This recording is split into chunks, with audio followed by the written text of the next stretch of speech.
things.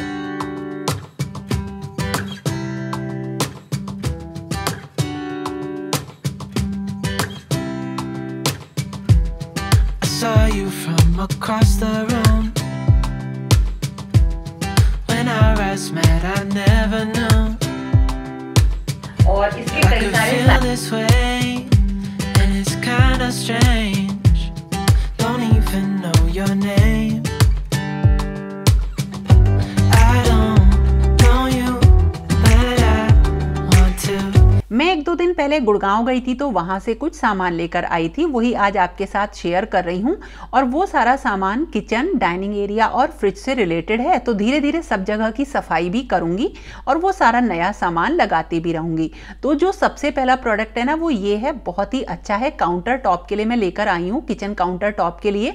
ये stainless steel का बना हुआ है और बहुत अच्छी तरीके से जो किचन का काउंटर टॉप है ना, उसमें फिट हो जाता है। एक अच्छा खासा एरिया भी ये कवर कर लेता है, जिससे कोई भी स्क्रैच नहीं आएगा। मुझे इसकी बड़ी ज़रूरत थी। ये चॉपिंग बोर्ड भी है और बहुत सारी चीज़ों से किचन के काउंटर टॉप को बचाएगा। तो ये है पहला प्रोडक्ट जो कि मुझे बहुत दिनों से लेने का मन था।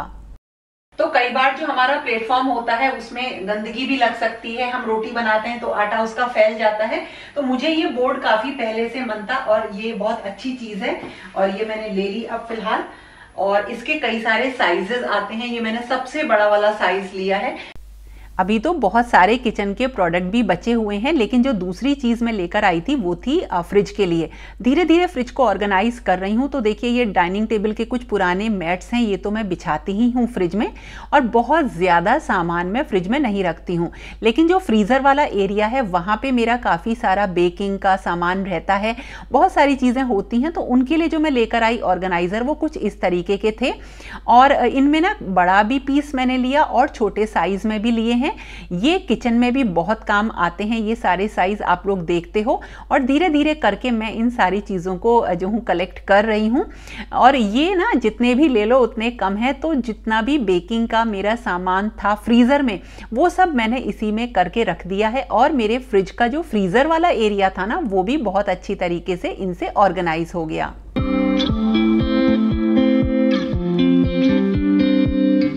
और ये मैंने लिए थे कुछ फ्रेम्स जो कि बहुत ही सुंदर हैं। ये मैंने होम सेंटर से लिए थे और ये एक फ्रेम मुझे 79 रुपीज का पड़ा, जबकि इनका जो ओरिजिनल प्राइस है वो 799 है। इस तरह के हैं और इस पे इसका प्राइस भी है। और ये लिया देखिए बर्ड्स का सेट, ये और ये दोनों मुझे 60 या 70 रुपीज में मिली हैं, बहुत सुंदर हैं। और इसी तरह से एक लास्ट पीस बचा था इस तरह के कैंडल होल्डर का, ये भी शायद 70-80 रुपीज की रेंज में मिला। और एक मैंने, देखो अब घर के सामान की बताऊं तो एक मैंने ली डस्टबिन। अब बहुत छोटा सा ये डस्टबिन है, इसमें ना यहाँ प्रेस करो तो ये ओपन हो जाता है और बंद हो जाता है इस तरह से। अब आप कहोगे कि ये छोटा सा डस्टबिन मैंने कहाँ के लिए लिया है? ये मैंने लिया है किचन के पास, सिंक के पास रखने के लिए।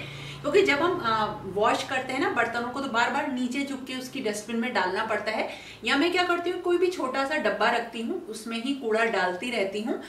तो ये थी वो बास्केट जो कि मैंने बंजारा मार्केट से खरीदी थी। जैसे कि ये ना काफी कॉस्टली आती हैं, ऑनलाइन देखो तो इतनी बड़ी जो बास्केट होती है वो 1000 की, 2000 की, जैसे विकर बास्केट्स होती है ना 3000, 4000 तक की आती है, लेकिन वहां पे 3000 का पूरा कंप्लीट सेट मिल रहा था। आज तो मुझे नहाने में भी बहुत देर हो गई है, लेकिन ये सारा काम भी निपटाना था।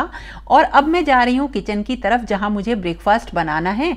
और ब्रेकफास्ट में आज कुछ बहुत स्पेशल नहीं बना रही हूँ, लेकिन हाँ, शानू आया है तो कुछ ना कुछ तो बढ़िया बनना ही है। करण तो गाजर के हलवे को भी खा लेता है। तो चलती हूँ मैं किचन में।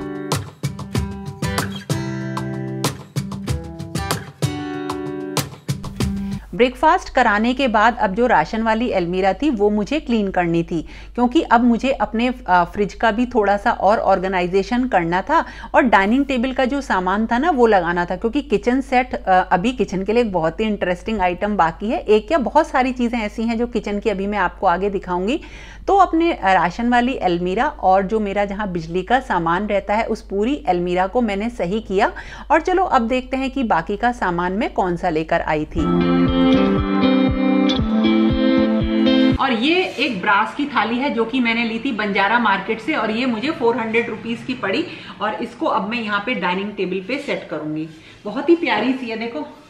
अब ये तो मुझे नहीं पता ये ब्रास की है, स्टील की है, किस चीज़ की है, ऐसा पता नहीं चल रहा, लेकिन बहुत ही बढ़िया है और एक ट्रे की तरीके से इसे काम कर सकते हैं। Saw you from across the room. When our eyes met, I एक चीज़ जो मैं काफ़ी दिनों से ढूंढ रही थी और वो थी कुछ सिरेमिक की बोल्स, और वो भी वाइट कलर की। मतलब मुझे सब कलर की मिल जाती थी लेकिन वाइट कलर की नहीं मिलती थी, इसलिए चाहिए थी कि हर प्लेट के साथ ये चली जाती हैं और बहुत ही खूबसूरत लगती हैं। तो ये करीब 129 रुपीज़ का पर पीस, शायद 120 का मिला, और ये मैं 4 पीस लेकर आई। never knew that I could feel this way. और ये मैंने खरीदी होम सेंटर से एक बहुत ही अच्छी किचन की ओटीजी के लिए रैक, जो कि असेंबल अभी करनी थी। चीकू को सारे काम कराने, जब भी हम कोई काम करते हैं चीकू वहीं आ जाता है। कभी भी उसे ऐसा लगता है कैमरा जब लगा हुआ है ना तो कुछ बढ़िया काम हो रहा है। इसके साथ इसके पूरे असेंबली इंस्ट्रक्शंस भी हैं और साथ में जितनी चीजें चाहिए जैसे छोटे बहुत पेंच होते हैं वो सब इसमें है और प्रॉपर इंस्ट्रक्शंस हैं। वैसे तो मेरी किचन में ओटीजी रखने के लिए जगह है, लेकिन वहां मैंने फूड वार्मर रख रखा है, इसलिए मुझे ये रैक लेनी पड़ी। एक्चुअली ये लेनी इसलिए पड़ी कि मुझे ये बहुत ही ज्यादा पसंद थी और मैं लास्ट 1 ईयर से इसको सर्च कर रही थी और इसकी ऑनलाइन डिलीवरी नहीं हो पा रही थी। अब शानू जो है मेरी ये जोड़ रहा है ना, पूरी असेंबल कर रहा है, तो मैं बनाऊंगी मलाई कोफ्ता शानू के लिए और तंदूरी रोटी।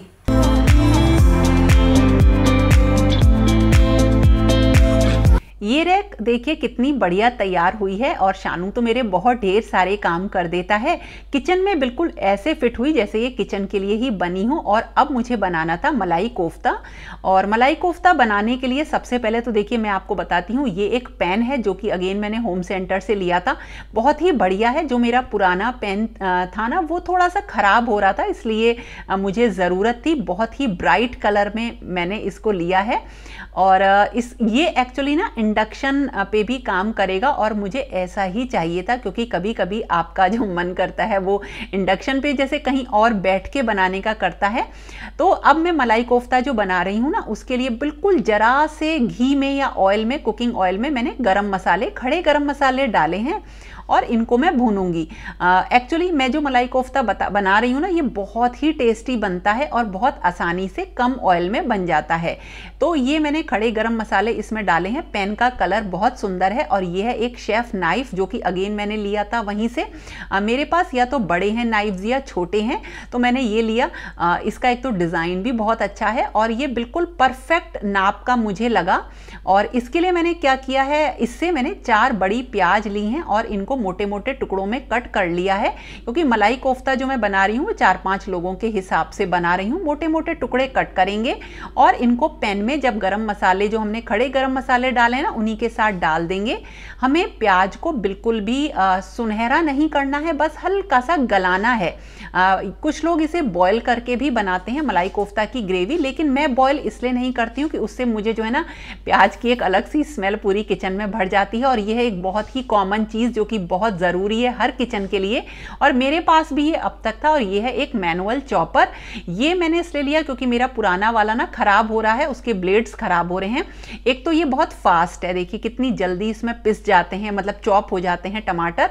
और देखिए पहले सबसे पहले जो ये 2 टमाटर लिए हैं इनको प्याज के साथ डाल देंगे और इसी टाइम मैंने अदरक भी डाल दिया था और थोड़ा सा नमक डाला और इसे गलने के लिए छोड़ दिया है। इसकी सबसे अच्छी चीज़ ये है कि जो इसके ब्लेड्स है ना उनके साथ इनका एक कवर आता है, जिससे कि हाथ कटने की कोई भी चांसेस नहीं होती हैं जब इसको क्लीन करें।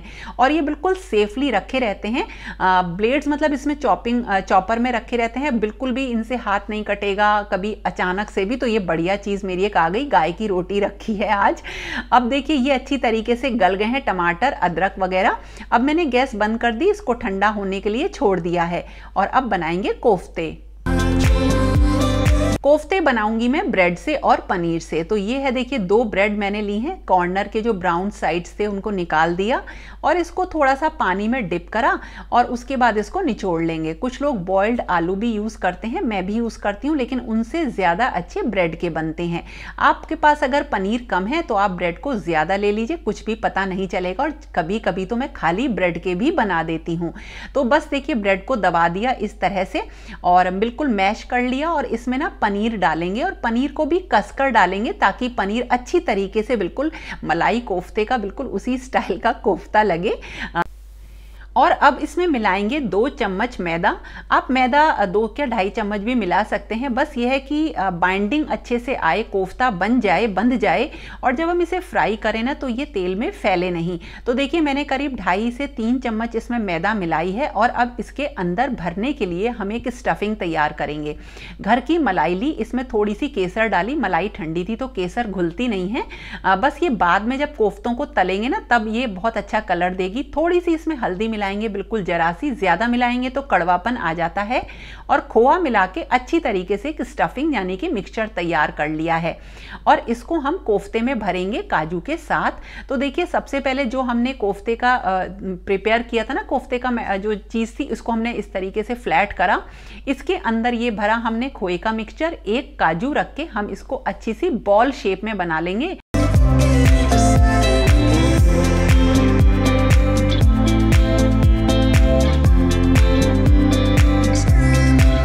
अब ये सारे कोफ्ते रेडी हो गए हैं, लेकिन इससे पहले हम क्या करते हैं, अपने मसाले की तैयारी कर लेते हैं।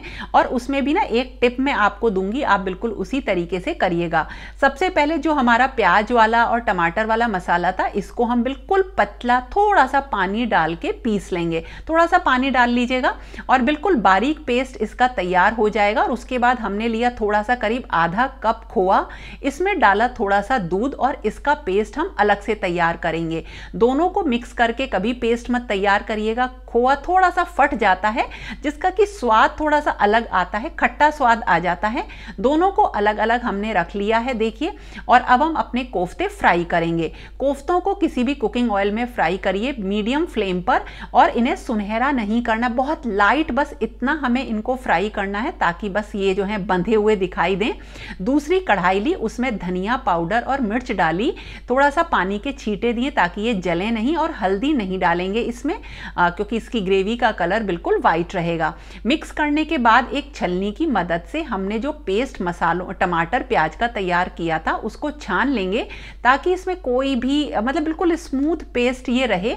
और जैसे ही ये छन जाएगा देखिएगा काफ़ी सारी जो मोटी सी जो मसाले थे ना वो अलग आ जाएंगे।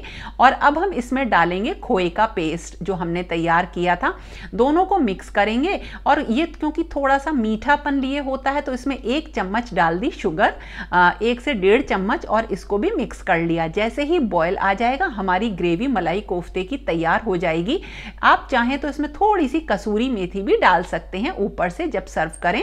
और इसके बाद देखिए ये काजू भी हमने थोड़े से फ्राई कर लिए थे, थोड़ा सा पनीर कस के रख लिया है और ये हैं कोफ्ते जो कि बिल्कुल मुलायम है और हल्के से सुनहरी हैं। मैंने तो कसूरी मेथी नहीं डाली, हाँ अभी आप कसूरी मेथी इसी टाइम इसमें डाल सकते हैं।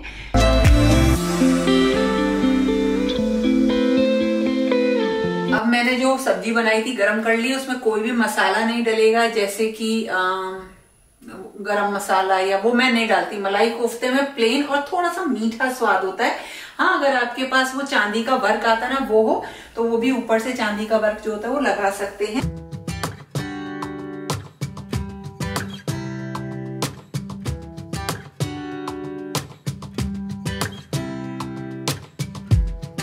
Saw you from across the room. When our eyes met, I never knew that I could feel this way, and it's kinda strange. Don't even know your name. तो दोस्तों ये था आज का वीडियो, कैसा लगा जरूर बताना और पसंद आए तो लाइक जरूर करना। और फिर मिलेंगे एक नए और इंटरेस्टिंग वीडियो के साथ। तब तक के लिए okay friends, thank you and bye bye.